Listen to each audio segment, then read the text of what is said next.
Welcome back to The Explainer. Today, we're diving straight into a concept that has the absolute power to fundamentally alter how you move through the world. We're talking about breaking your spiritual chains by finally, completely forgiving yourself. I mean, we've all had those nights, right? You're lying in bed, staring at the ceiling at 2 a.m., and suddenly your brain decides to replay a mistake you made 5 years ago.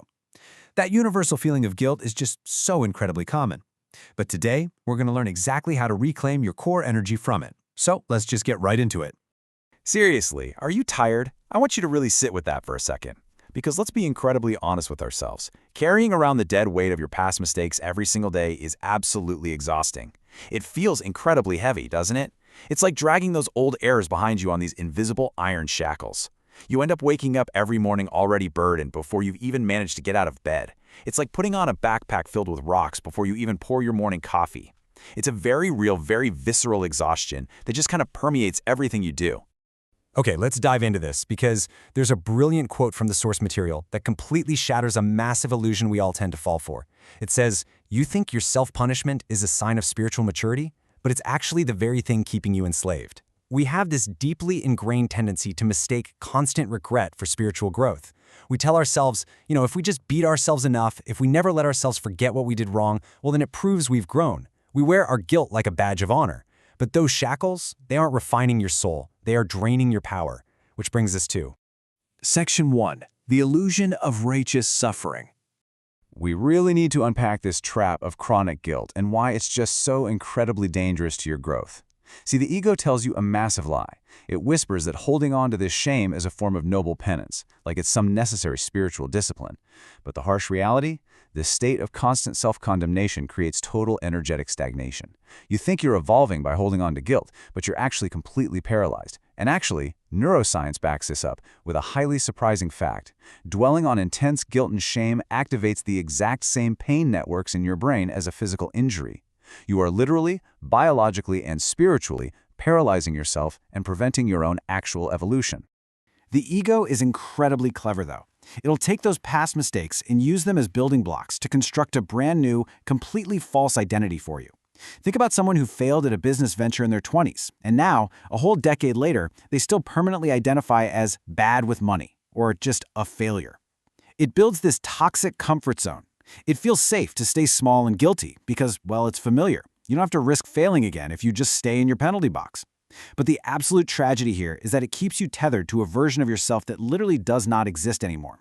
You're letting a ghost dictate your current reality, keeping you locked in a self-made prison.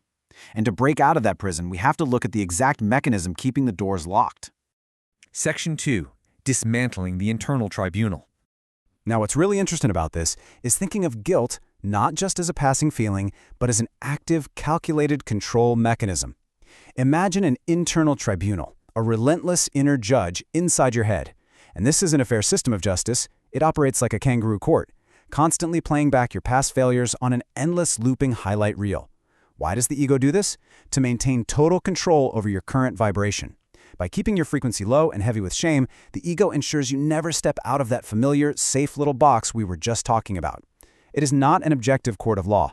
It's a mechanism of pure control designed to keep you exactly where you are. So how do we dismantle it? Well, you have to intentionally change your seat in the courtroom.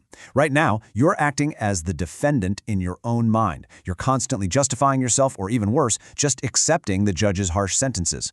Essentially, your ego is playing the role of a very corrupt prosecutor with a terrible comb-over, and you're letting it win every single case. You need to step out of the defendant's chair and become the objective witness of your own growth. How do you do this daily? When the memory pops up, stop defending the past. Instead, observe it neutrally. Just say, "Ah, yes, that happened. I see the lesson." And then you simply get up and leave the courtroom altogether. Section 3. The Hidden Cost of Spiritual Shackles. Now, we're going to raise the stakes even further. We're stepping away from just the psychology of this and moving into the real energetic physics of carrying this burden. When we look at the energetics of this, the contrast is staggering. On one side, you have this heavy energy. When you hold on to self-punishment, the physical and emotional exhaustion is immense. Your intuition gets entirely blocked because it's clouded by the noise of that inner tribunal, and you are hard tethered to the past. Now compare that to an expansive frequency. True soul alignment, clarity, and the ability to pull in higher manifestations actually require a light frequency. You absolutely cannot reach that expansive, forward-moving frequency while carrying the heavy, exhausted energy of self-punishment. It simply defies energetic physics. Have you ever felt like you were doing absolutely everything right? Like doing the personal development work, setting the goals, trying your hardest, but you still couldn't move forward? Unhealed shame is why. It acts as a literal frequency anchor. By holding on to this guilt, you're sacrificing your future manifestations to a ghost of your past. Every single time you try to rise up, to follow a gut feeling, or step into a higher version of your life, this anchor of self-punishment digs into the seabed and halts your momentum completely. It keeps the ship from sailing, no matter how much wind is in the sails. Section 4. Transmuting guilt into functional grace. But there is a way out. We don't just want to talk about the heavy cost of the problem.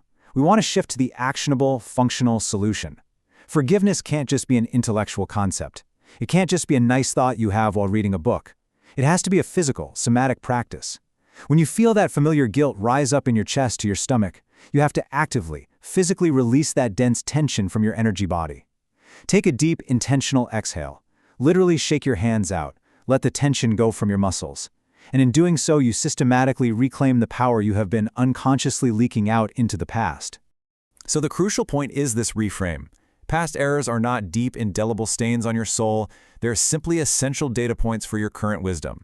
Think about how freeing that is. Every mistake was just data collection. Without that highly specific, highly uncomfortable data, you wouldn't possess the profound wisdom, the boundaries, and the deep empathy you hold today.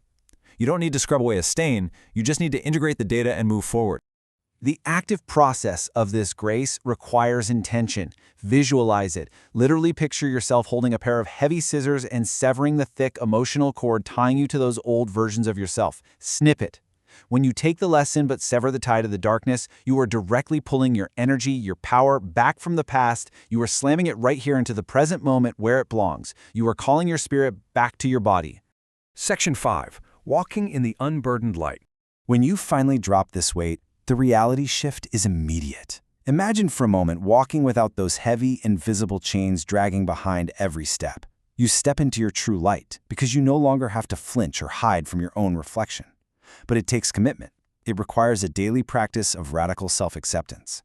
This doesn't mean you're perfect. It means when you make a mistake on a Tuesday morning, like snapping at a coworker or spilling coffee on an important document, you practice radical self-acceptance right then and there. You don't let the tribunal open a new case. You accept it, correct it, and keep the chains off permanently. This realization completely blew my mind when I first read it, and I really wanted to sink in for you. The person who committed that past transgression, they no longer exist. They are gone. You are here, now, in this present moment. Literally, the cellular makeup of your body has regenerated and turned over. Your mindset is entirely different. Your context is different. Your wisdom is completely different. Punishing the person you are today for the actions of a person who is effectively deceased is the ultimate tragedy. Recognizing the total separation between your past self and your present self is what finally unlocks your true unburdened potential. Which leaves us with this final provocative thought.